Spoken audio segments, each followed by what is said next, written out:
किसी ने बड़े कमाल की बात कही है कि हम गरीब इतने हैं कि हमारी सांसें भी अपनी नहीं और अमीर इतने हैं कि तीनों लोगों का स्वामी हमारा अपना है।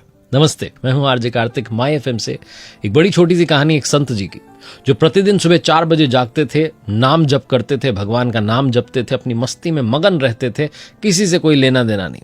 जहां कोई मिला उसकी मदद कर दी, अपना नाम जप किया, मस्त रहे, आश्रम में गए, शिष्यों को सिखाया, समझाया, आगे बढ़े। यही उनके जीवन का जो है फॉर्मूला था। इसी नियम के साथ वो चलते थे। एक दिन सुबह सुबह दैनिक दिनचर्या से निवृत्त होने के बाद नदी किनारे जो है भ्रमण के लिए निकले हुए थे, तब उनकी दृष्टि पड़ी एक देवदूत पर। क्योंकि पहुंचे हुए संत थे, महापुरुष थे, वो समझ गए कि ये तो भगवान के भेजे हुए दूत हैं। तो गए, जाकर के देवदूत को प्रणाम किया और कहा कि आपके हाथ में जो पुस्तिका है ये क्या है? तो उन्होंने कहा ये एक डायरी है, इसमें उन लोगों के नाम है जो भगवान से प्रेम करते हैं। तो संत जी ने कहा अगर आप बुरा ना माने तो मैं एक बार ये डायरी देखना चाहूंगा, मैं देख सकता हूं? बोले हाँ, ले लीजिए पुस्तिका। संत जी ने अपने हाथ में डायरी ली, उसके पृष्ठ पलटने लगे। बहुत लोगों के नाम लिखे थे। इन बाबा जी को लग रहा था कि मेरा भी नाम होगा। पलटते गए, पलटते गए, पलटते गए, सारे पृष्ठ खत्म हो गए, सारे पेजेस खत्म हो गए, लेकिन इनका नाम कहीं नहीं मिला। इन्होंने मुस्कुराते वो जो डायरी थी वो उन देवदूत को लौटा दी और कहा बहुत बहुत धन्यवाद, आपने मुझे अवसर दिया नाम पढ़ने का। और अपनी मस्ती में मगन होकर के चले गए। पूरे दिन मुस्कुराते रहे, मगन रहे, भक्ति करते रहे, भगवान का नाम जपते रहे। और अगली सुबह फिर से उसी रूटीन में, वही दैनिक दिनचर्या से निवृत्त होकर के वही नाम जप करते नदी किनारे भ्रमण पर निकले। तो वही देवदूत फिर से दिखाई दिए। बाबा जी ने देखा कि उनके हाथ में वही पुस्तिका है, तो उनको प्रणाम करते हुए, नाम जपते हुए जा रहे थे। देवदूत ने कहा कि अरे रुको, जानना नहीं चाहोगे आज आपका नाम है कि नहीं? बोले नहीं। बोले नहीं, देख तो लो एक बार। तो संत जी ने कहा लाओ देख लेते हैं।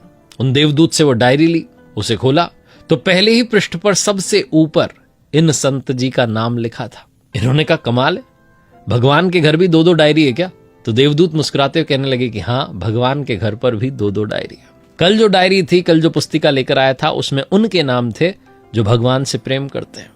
और आज जो पुस्तिका लेकर के आया हूं, इसमें उनके नाम है जिनसे भगवान प्रेम करते हैं।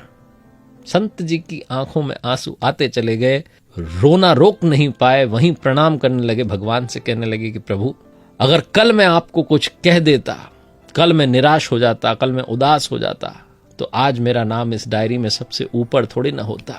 बहुत छोटी सी कहानी है, उन संत जी की उस डायरी की नहीं, आपकी और हमारी कहानी है। हम में से बहुत सारे लोग जो मांगते हैं, जब वो नहीं मिलता तो इतनी ज्यादा दूरी बना लेते हैं भगवान से कि भगवान तो हमारी सुनते ही नहीं है। हमें उन संत जी की तरह मुस्कुराते रहना है और विश्वास रखना है, हो सकता है हमारा नाम दूसरी डायरी में लिखा हो। इतना प्रेम कीजिए भगवान से कि आप भगवान को याद करें ना करें, भगवान आपको अवश्य याद करें। एक बार फिर से वही बात जो अक्सर आपसे कहता हूं, कर दिखाओ कुछ ऐसा कि दुनिया करना चाहे आपके जैसा। मेरी नई बुक को प्यार देने के लिए, कर दिखाओ कुछ ऐसा किताब को आशीर्वाद देने के लिए बहुत बहुत धन्यवाद। Amazon, फ्लिपकार्ट पर अवेलेबल है और साथ ही मेरी वेबसाइट rjkartik.in, जहां हमने भक्ति सत्र की शुरुआत की है। हर महीने में एक रविवार को हम आपसे मिलेंगे भक्ति सत्र के साथ, तो आप वहां जाकर के खुद को रजिस्टर कर सकते हैं। बहुत बहुत धन्यवाद।